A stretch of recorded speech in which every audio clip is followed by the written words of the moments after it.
अड्डा रह गया हमारा। और ये चेक कर लें, इसके अड्डे के ऊपर कबूतर भी बैठा हुआ है, आपके सामने है। उड़ेगा, उड़ के नीचे आ जाएगा, कोई फंदा शंदा नहीं है, ख़त्म कर दिया है। तो मैंने कहा चलें यार, दोस्तों की बात पे अमल करना चाहिए। ये वाकई यार ये गलत चीज़ है, जो बैठा हो वो पकड़ा जाए वो ठीक है, उसकी कोई टेंशन नहीं। लेकिन इस तरह वाकई जो है ना कबूतर का वो जुल्म है। और हमारे बाबा जी आए हुए थे, तो मैंने कहा चलें बाबा जी कहते ठीक हो गया जी, ला दो इन्हू फटी नू। मैं कहा जी ठीक हो गया बाबा जी, ओके करो। ये चेक कर लें, ये उड़ गया जी, चेक कर लें। अब आप कहें कि जी ये देखो फंदे वाली होती है, तो ये लटका होता बच्चा। ये देखिए किसी का बच्चा था, चेक कर लें। ये लें, वो आ गया ये जी, ये चेक कर लें, ये बच्चा उड़ के गया, किसी का बच्चा था। अगर ये फंदे वाली होती तो ये बली चढ़ गया होता, कब का उड़ गया। हाँ उड़ गया बाबा जी बच्चा। ये देखें जी, ये बच्चा ये उन्होंने जाल ते पै, ये तो वक्री गल है। ये चेक कर लें जी, वो गया बच्चा, वो छत पे बैठ रहा है, वो बैठ गया। अब आपके सामने ही है, चेक कर लें कि हमने भाई फंदे शंदे ख़त्म कर लिए हैं। ये बाबा जी ने भी कहा, दोस्तों ने भी कहा, हमने भाई वो पट्टी ख़त्म कर दी। अब हमने भाई सिर्फ जो है टाप लगाई हुई है, चेक कर लें उसके ऊपर। वो सामने जाल पे जाके उनके बैठ गया वो, हमारी तरफ से फारग हो गया। ये हमारे कबूतर शबूतर हैं। और ये हमारे बाबा जी हैं। बाबा जी कह रहे यार नहीं, वाकई काम नहीं चंगा। नहीं बाबा जी, मैनू आप भी एक दो बारी में दो ही बाबा कबूतर तुसी दसो किन्ने के फड़े ने? एक दो कबूतर फड़े है, तो उस तो बाद मेरा अपना ही दिल नहीं मन्निया। मैं कहा नहीं यार चीज़ काम नहीं चंगा गा। लाई तो किहदे लई सी असीं लाई, बेसिक लाई तो असीं चीलां लई सी, कबूतर फड़न लई थोड़ी लाई सी। लेकिन चीलां भी भाई बहुत सियाणियां ने, ना चील पैंदी ना घा। हुण वेख लै, हुण आ के बह जांदी, हुण आ के उन्होंने भी नजर आंदा कि बंदे शंदे नहीं, बैठ जांदी आ जांदी। हुण ओह आ के बैठ जांदियां ने, अगे नहीं सी पैंदियां। ते बाकी बाबा जी गर्मी बहुत है, दसो कोई गर्मी के बारे च। गर्मी की करते नगर आगे आ गए भरा गर्मी दी वजह तो ले जी बाबा जी को बुलाया। ये फटियां छटियां मंगाई हैं हमने, अंदर कमरे में ये ना सेटअप लगाने लगे हैं कबूतरों का, कि ये ना कबूतर जो है ना कमरे में कर देंगे। तो सेटअप सूटअप मैंने कहा अंदर बनाते हैं। बाबा जी कहते चलो मैं नाल ला के तेरे बनाना वा, कुत्ती चिका खत्म कर। रोज़ इन्ने दिन हो गए ने फटियां लियांदियां नूं ते बानी नहीं रही। और ये जी हमने जी सेटअप सूटअप लगाना है, बाबा जी को बुलाया था। गर्मी बड़ी पै रही बाबा जी। वो बाबा जी कोई थोड़ा जहा संभल गया बाबा जी, कोई संभलिया राती बड़ी बुरी कंडीशन। हाँ संभल गया, मैं तो क्या सी मर गया, बड़ी बुरी हालत सी बाबा जी उस कबूतर दी।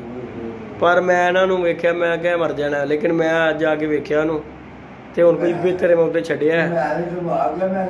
वीडियो दी मैं बनाई सी ओदी, मैं कहा चलो दोस्तों नाल शेयर करांगा, वीडियो अपलोड करांगा। वीडियो जी मैं बनाई सी, मैं कहा चलो पा के पावांगे।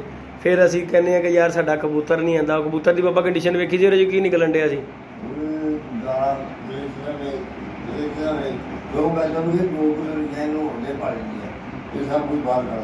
ਉਹ ਬਾਬਾ ਜੀ ਗੱਲ ਹੈ ਕਿ ਉਹਦੇ ਅੰਦਰ ਦਾਣਾ ਉਹਨੇ ਵਿਚਾਰੇ ਨੇ ਘਰ ਕਿੱਥੋਂ ਜਾਣਾ ਸੀ, ਕੁੰਡੀ ਦੇ ਵਿੱਚ ਆ ਕੇ ਡਿੱਗਾ।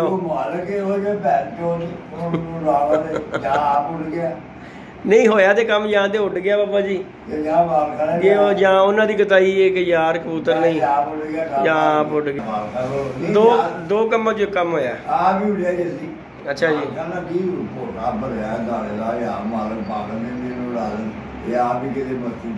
बड़ी बुरी हालत सी बाबा। जो मैं आया वा ना कुंडी दे विच पिया सी साडे सामने, किस तरह मैं कोई किदा मरिया पिया। लेकिन जो चुक्या वो मैं कहा जिंदा है। बहरहाल मैं सांभिया सुंभिया, पानी पुनी पवाया, बिठ बुठ कराई, अगे ना कोई बेहतर है।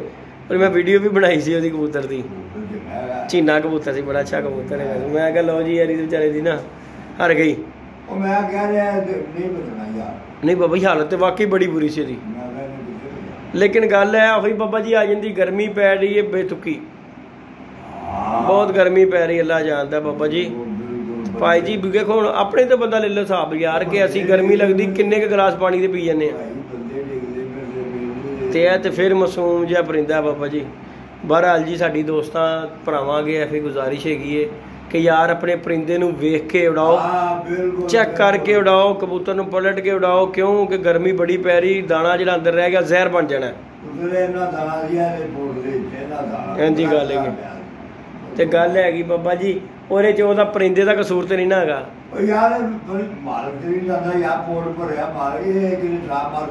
ਉੱਡ ਗਿਆ बेबस हो गया, ਜਦੋਂ निकलिया तो ਉਹਦੀ ਬੱਤੀ गई, जब निकलिया गलत पासे। बाकी जी बाबा जी फिर भी सानू तो यह कहना चाहिए कि भाई अपने कबूतर जो नवे दोस्त ने, नवे दोस्त कबूतर शौकीन ने, कबूतरबाज है जिन्होंने नहीं इस बारे पता, सवेरे कबूतर की हवा शवा कढ़ के दाना शाना चेक करके पलटा के, मेरी तो मैंने नहीं आई है कि पलटा के कबूतर उड़ाओ, क्योंकि गर्मी बहुत पै रही, कबूतर के अंदर रेशा नहीं होनी चाहिए दाने की, क्योंकि भाई ठंडा मौसम हो तो चल जाता है, दाना दूना हजम हो जाता है, गर्म मौसम के भाई नहीं चलता किसी किस्म का भी।